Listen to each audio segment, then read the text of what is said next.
Everyone, welcome back to the AWS IAM series. So, in this episode, we are diving into an advanced but super useful feature called permission boundaries.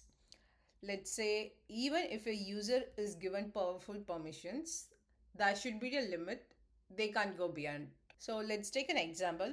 At our company called YourLittleShop, a new intern called Dave joins the cloud team.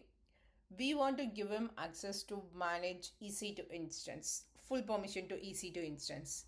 But that EC2 machine has to be in development environment, not on productions. So permission boundary is an Astra policy attached to a user or role that acts like a guard tray. Even if Dev is given admin access, the boundaries will restrict what he can actually do it. That's what permission boundary is.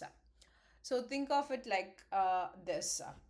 The final permission is what's allowed by both the IAM policy and the permission boundaries. So permission boundary is like a filter. If Dev has to access only if the environment is dev environment. If it is in production, don't allow him. That's what permissions is. I have already created a policy called EC2 dev boundary.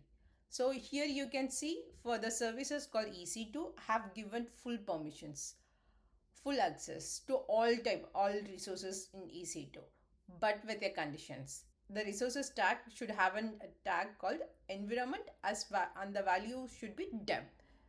If the EC2 doesn't have this tag, this policies will deny it. Now, even if someone attaches Amazon EC2 full access to Dev, he can't stop or start any instance unless it has environment dev tag. The boundary act as a filter. I hope you understand what permissions boundaries are. So permission boundaries are perfect when you want to delegate IAM permissions safely, like to team leads, interns, or automations tools. Thanks for watching this video, guys. If you found this video helpful, give it a like and subscribe. In the next video, we will dive into IAM Access Analyzer to detect unintended access to your AWS resources.